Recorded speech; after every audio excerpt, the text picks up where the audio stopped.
नमस्कार, मैं महेंद्र गोवंशी। स्वागत है हमारा एजुकेशन पॉइंट में। आज की वीडियो में हम बात करने वाले हैं कि मध्य प्रदेश जेल प्रहरी 2020 भर्ती के नियम क्या हैं, इसमें आवेदन कैसे करना है एवं उसके लेटेस्ट अपडेट क्या हैं।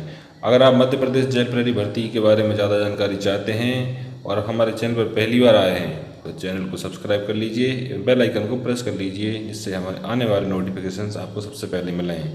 दोस्तों, इस वीडियो के बाद हम लाने वाले हैं test series Madhya Pradesh jail प्रहरी भर्ती 2020 के लिए अलग अलग सब्जेक्ट वाइज टेस्ट सीरीज लाने वाले हैं। तो हमारे चैनल के साथ आप सब्सक्राइब करके जुड़े रहें। तो चलिए शुरू करते हैं आज के इस वीडियो को, जिसमें हम जानेंगे मध्य प्रदेश जेल प्रहरी भर्ती 2020 के नियम, उसमें आवेदन कैसे करना है, उसमें कितना आरक्षण है एवं संविदा पदों के लिए कितना आरक्षण है। जो पहले संविदा पे जॉब कर रहे थे किसी विभाग में मध्य प्रदेश शासन के, उनके लिए कितना आरक्षण रखा गया है। तो इसके लिए पूरी जानकारी जानने के लिए आप हमारे साथ आखिरी तक वीडियो में बने रहें, जिससे आपको पूरी जानकारी मिल सके। मैं आपको लास्ट में बताऊंगा कि किस सब्जेक्ट के कितने क्वेश्चन आएंगे, कितने नंबर्स के आएंगे और संविदा वालों के लिए कितना आरक्षण रखा गया है, कितनी सीटें रखी गई हैं, उनके लिए नियम क्या है। जो पहले मध्य प्रदेश शासन के किसी विभाग में संविदा पर 5 वर्ष की अवधि पूरी कर ली है, उनके लिए इस भर्ती में विशेष आरक्षण की व्यवस्था की गई है। तो आप हमारे साथ वीडियो में लास्ट तक बने रहिए, मैं आपको पूरी जानकारी इस वीडियो के माध्यम से दूंगा।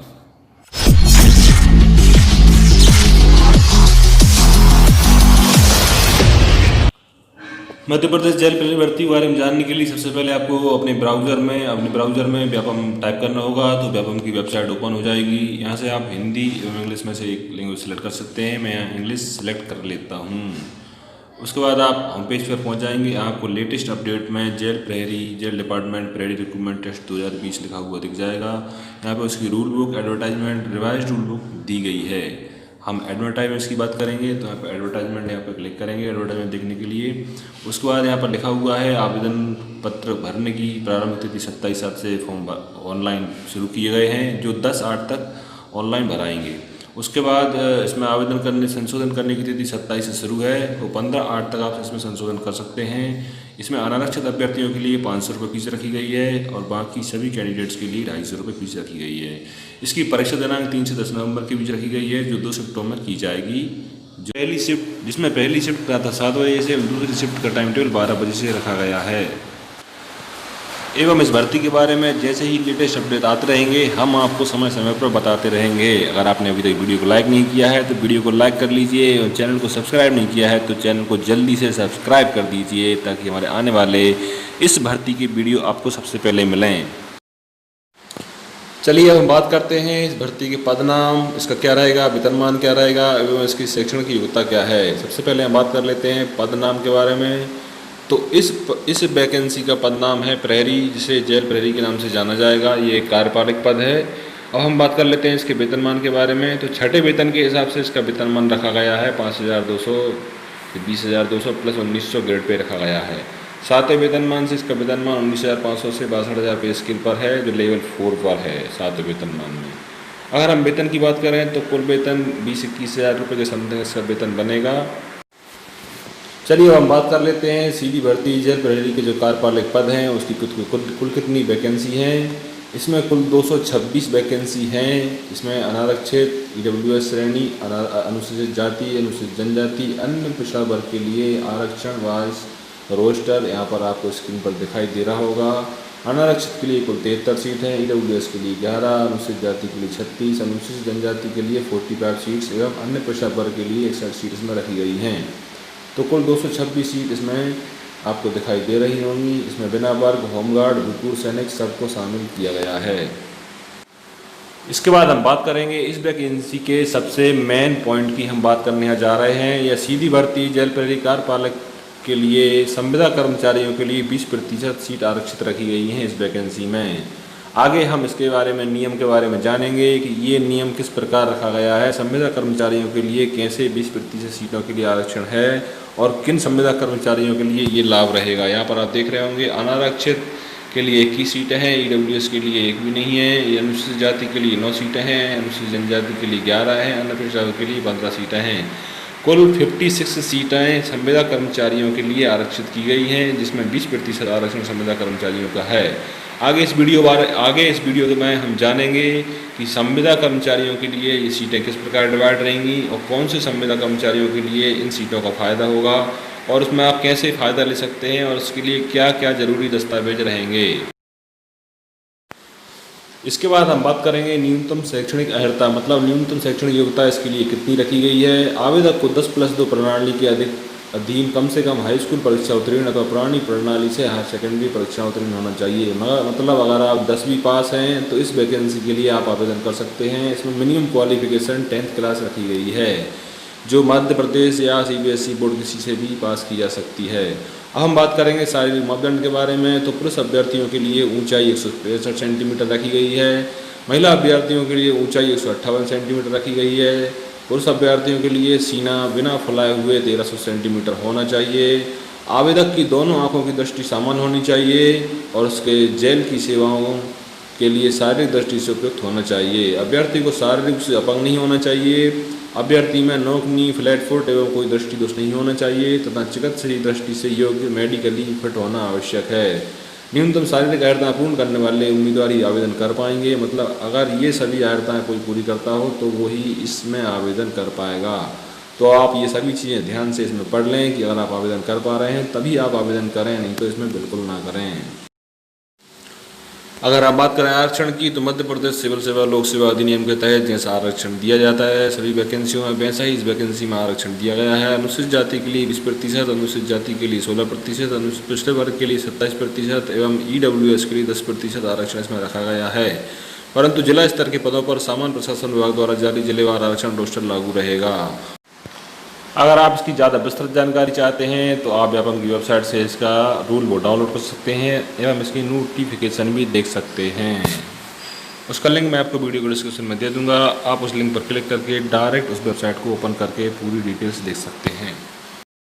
जैसा मैंने आपको पहले इस वीडियो में बताया था कि इस वैकेंसी में संविदा कर्मचारियों के लिए जो पहले संविदा पर कार्य कर रहे थे पिछले 5 वर्षों से या उससे पहले, उनके लिए इस वैकेंसी में आरक्षण की व्यवस्था की गई है। कुछ सीटें इसमें आरक्षित की गई हैं। सामान्य प्रशासन विभाग मंत्रालय के आदेश क्रमांक C52/2018 13 भोपाल दिनांक 5 जून 2018 के अनुसार राज्य जिला स्वास्थ्य समिति एवं मध्य प्रदेश सर्व शिक्षा मिशन के संविदा पर नियुक्त अधिकारियों कर्मचारियों को नियुक्त पदों पर नियुक्ति प्रदान करने के अवसर प्रदान किए जाने हेतु निर्देशानुसार दिशा निर्देश जारी किए जाते हैं। संविदा अधिकारी कर्मचारियों को आशा है कि वर्तमान अथवा पूर्व में संविदा पर कार्यरत अधिकारी कर्मचारी जिनके लिए 20% संविदा पर नियुक्त किए गए हैं, इस आरक्षण का लाभ प्राप्त करने के लिए इन संविदा सेवक पात्र रहेंगे। सीधी भर्ती का रिक्त पद जिस श्रेणी का है उसी श्रेणी में आवेदक न्यूनतम 5 वर्ष तक संविदा पर नियुक्त रहा हो। मतलब जिस श्रेणी के लिए आप आवेदन कर रहे हैं उस श्रेणी में आपके पास कम से कम 5 वर्ष का अनुभव संविदा का होना चाहिए। और 5 वर्ष की अवधि रिक्त पदों पर आवेदन करने के दिनांक को पूर्ण होना चाहिए। मतलब अगर आप आज आवेदन कर रहे हैं तो आज के 1 दिन से पहले आपकी 5 वर्ष की अवधि पूर्ण हो जाना चाहिए और उसका प्रमाण पत्र आपको प्रस्तुत करना होगा। यह प्रमाण पत्र यथास्थिति जिला स्तर अथवा राज्य स्तर से सक्षम अधिकारी द्वारा जारी किया जाएगा।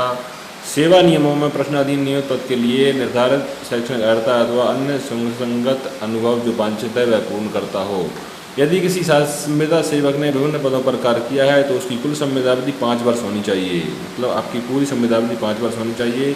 अगर आप बीच में छोड़ देते हैं संविदा पद को तो वो समय आपका काउंट नहीं किया जाएगा। अगर आप फिर से ज्वाइन कर लेते हैं तो आपके बीच के समय को छोड़कर दोनों समय आपके काउंट किए जाएंगे। मतलब 5 वर्ष की उपरोक्त अवधि की गणना पूर्ण होने पर वह उस श्रेणी के पदों पर नियुक्ति के लिए आवेदन कर सकेगा जो इस 5 वर्ष में निम्नतम श्रेणी का था। जैसा मैंने आपको पहले बताया, अगर किसी शासकीय सेवक को संविदा के पद से किसी अवधि में हटा दिया गया है तथा उसे पुनः उसी पद पर अथवा किसी अन्य पद पर संविदा पर नियुक्ति प्रदान की गई है तो 5 वर्ष की संविदा सेवा की अवधि गणना सेवा से पृथक रहने की अवधि को हटाकर की जाएगी। किसी विभाग में संविदा पर कार्यरत नियुक्त शासकीय सेवक अन्य किसी विभाग के द्वारा विज्ञप्त पद का आवेदन कर सकेगा जिसके लिए वह अर्हता रखता हो। तो यह आवश्यक नहीं है कि जिस श्रेणी में विभाग में संविदा पर सेवा नियुक्त हो उसी विभाग में उसे नियमित किए जाने पर विचार किया जाए। इसमें और नियम भी जोड़े गए हैं, जैसे राज्य शासन में नियमित नियुक्त होने पर उन्हें पूर्व की संविदा सेवाओं का किसी प्रकार का लाभ प्राप्त नहीं हो सकेगा। संविदा कर्मियों के लिए आरक्षित किए गए सीधी भर्ती के नियमित पदों पर पारदर्शी एवं प्रतिस्पर्धात्मक प्रक्रिया के माध्यम से चयन होगा। मतलब डायरेक्ट किसी प्रकार से संविदा की भर्ती नहीं की जाएगी। आपको पहले पेपर ही पास करना होगा। इस चयन प्रक्रिया में नियुक्तिकर्ता विभाग द्वारा न्यूनतम कट ऑफ अंक निर्धारित किए जाएंगे। अब हम बात करेंगे आयु सीमा में श्रेणीवार छूट का विवरण कितना है, कितना आरक्षण रखा गया है आयु सीमा में। तो हम बात करेंगे पुरुष आवेदक की श्रेणी सामान्य एवं अनारक्षित, इसमें 18 वर्ष न्यूनतम आयु है एवं अधिकतम 33 वर्ष इसकी अधिकतम आयु रखी गई है। अगर आप 33 वर्ष से ऊपर हैं तो आप इस वैकेंसी के लिए आवेदन नहीं कर सकते हैं। दूसरी हम बात करेंगे महिला आवेदक अनारक्षित वर्ग, पुरुष महिला आवेदक अन्य जो भी इसकी श्रेणियां हैं उनके लिए न्यूनतम आयु 18 वर्ष एवं मैक्सिमम आयु 38 वर्ष रखी गई है। अगर आप 38 वर्ष से ऊपर हैं तो आप इसके लिए आवेदन नहीं कर पाएंगे। उसके बाद हम जानते हैं अभ्यर्थी की आयु की गणना 1 जनवरी 2020 की डेट से की जाएगी। अगर 18 वर्ष की उम्र से आप कम हैं 1 जनवरी 2020 को तो आप इसमें आवेदन नहीं कर पाएंगे। अगर 33 वर्ष से अधिक हैं 1 जनवरी 2020 को तब भी आप इसमें आवेदन नहीं कर पाएंगे। अब हम जैसे बात करें परीक्षा की योजना के बारे में, तो परीक्षा पूर्णतः ऑनलाइन की जाएगी। ऑनलाइन ही इसमें आवेदन किए जाएंगे। आप ऑनलाइन आवेदन करेंगे, ऑनलाइन ही आपका एग्ज़ाम होगा जो peb.mp.gov वेबसाइट पर आप कर सकते हैं। परीक्षा का प्रथम चरण रहेगा लिखित परीक्षा। इसमें ऑनलाइन प्रश्न आपसे पूछे जाएंगे, ऑनलाइन एग्जाम होगा, ऑनलाइन वस्तुनिष्ठ प्रश्न आपसे पूछे जाएंगे। इसमें सामान्य ज्ञान, सामान्य हिंदी, सामान्य अंग्रेजी, सामान्य गणित एवं सामान्य विज्ञान के हाई स्कूल स्तर के प्रश्न सम्मिलित किए जाएंगे। अब हम बात करेंगे फिजिकल टेस्ट की। तो इस वैकेंसी में 800 मीटर की दौड़ रखी गई है जो पुरुष आवेदक को 2 मिनट 50 सेकंड में पूरी करना है, महिला आवेदक को 4 मिनट में पूरी करना है। अगर आप भूतपूर्व सैनिक हैं या होमगार्ड हैं तो आप इस दौड़ को 3 मिनट 15 सेकंड में पूरी कर सकते हैं। उसके बाद इसमें गोला फेंक की प्रतियोगिता रखी गई है और पुरुष आवेदक को 20 फीट गोला फेंकना है। गोले का वजन रहेगा 7.26 किलोग्राम। महिला आवेदक को गोला फेंकना है 16 फीट, उनके गोले का वजन रहेगा 4 किलोग्राम। अगर आप भूतपूर्व सैनिक होमगार्ड हैं तो आपको 15 फीट तक गोला फेंकना है और गोले का वजन रहेगा 7.26 किलोग्राम। यदि दौड़ में क्वालिफाई आप नहीं करते हैं तो आपको गोला फेंक में भाग नहीं लेने दिया जाएगा। शारीरिक प्रवृत्ता परीक्षा केवल क्वालिफाइंग स्वरूप की होगी, इसमें कोई भी पूर्णांक प्राप्त अंक नहीं होंगे। परीक्षा परिणाम में उम्मीदवार को तुरंत मौके पर ही अवगत कर दिया जाएगा। मतलब आपको इस परीक्षा में शारीरिक टेस्ट जो आपका होगा उसमें कोई भी पूर्णांक प्राप्त नहीं होंगे, ये केवल क्वालिफाई रूप में रहेगी। इसको आपको क्वालिफाई करना है तभी आप इसमें योग्य हो पाएंगे। अगर आप टेस्ट पास कर लेते हैं, लिखित टेस्ट पास कर लेते हैं और आप फिजिकल टेस्ट पास नहीं कर पाते हैं तो आप इस वैकेंसी को, आप इस जॉब को नहीं ले पाएंगे। इसलिए आपको पूरे नियम ध्यान से पढ़ना है और अच्छे से तैयारी करना है। अगर हम बात करें समय की कि प्रश्न पत्र के लिए आपको कितना समय मिलेगा, तो 3 घंटे की अवधि के प्रश्न पत्र के लिए आपको 60 मिनट मिलेंगे। 2 घंटे 30 मिनट की अवधि के प्रश्न पत्र के लिए आपको 50 मिनट मिलेंगे। 2 घंटे की प्रश्न पत्र की अवधि के लिए आपको 40 मिनट मिलेंगे। 1 घंटा मिनट की अवधि के प्रश्न पत्र के लिए आपको 30 मिनट इस वैकेंसी में, इस टेस्ट में आपको प्रदान किए जाएंगे। अब हम बात कर लेते हैं लिखित परीक्षा के पाठ्यक्रम के बारे में। लिखित परीक्षा का पाठ्यक्रम कैसा रहेगा? लिखित परीक्षा के पाठ्यक्रम में भाग 1 में सामान्य ज्ञान रहेगा, भाग 2 में सामान्य हिंदी रहेगी, भाग 3 में सामान्य अंग्रेजी रहेगी, भाग 4 में सामान्य गणित एवं भाग 5 में सामान्य विज्ञान रहेगा, जिसमें सभी के 20 प्रश्न आपको इस टेस्ट में आएंगे। जो टोटल 100 नंबर का एग्जाम रहेगा, इसमें 20 नंबर के क्वेश्चन आपको रहेंगे। अगर आप इन क्वेश्चन की अच्छे से तैयारी करना चाहते हैं तो हमारे चैनल को जल्दी से जल्दी आप सब्सक्राइब कर दें। मैं आपके लिए इन पूरे सब्जेक्ट की वीडियो जल्दी से जल्दी लाने वाला हूं। इन सब्जेक्ट के ऑब्जेक्टिव टाइप के क्वेश्चन के वीडियो मैं आपको इस चैनल के माध्यम से लाते रहूँगा। सामान्य हिंदी, सामान्य ज्ञान, सामान्य अंग्रेजी, सामान्य गणित, सामान्य विज्ञान के क्वेश्चन मैं आपको इस चैनल के माध्यम से, वीडियो के माध्यम से आपके सामने लेकर आऊँगा। मेन क्वेश्चन जो आपकी परीक्षा में जहाँ तक है सम्मिलित हो सकते हैं। तो आपको अगर अच्छे से तैयारी करना है तो आप हमारे चैनल के साथ जुड़े रहें एवं मैं जो प्रश्न आपको अवेलेबल कराऊंगा वो आप जल्दी से जल्दी उसकी तैयारी करें। अगर हम बात करें परीक्षा शहर की परीक्षा कहाँ पर आयोजित की जाएगी, तो ऑनलाइन परीक्षा के केंद्र कुल 16 बनाए गए हैं जो आप यहाँ पर स्क्रीन पर आपको दिखाई दे रहे होंगे। आप अपने सुविधा के अनुसार ये ऑप्शन चूज़ कर सकते हैं जहाँ पे आप एग्ज़ाम दे सकें। उम्मीद है वीडियो आपको अच्छी लगी होगी। अगर वीडियो आपको अच्छी लगी हो तो वीडियो को लाइक करिए, अपने दोस्तों के साथ व्हाट्सएप और फेसबुक पर शेयर करिए और अगर आपने अभी तक चैनल को सब्सक्राइब नहीं किया है तो चैनल को सब्सक्राइब करके बेल आइकन को प्रेस कर लीजिए जिससे हमारे आने वाली वीडियोस आपको सबसे पहले मिलें। धन्यवाद। जय हिंद, जय भारत।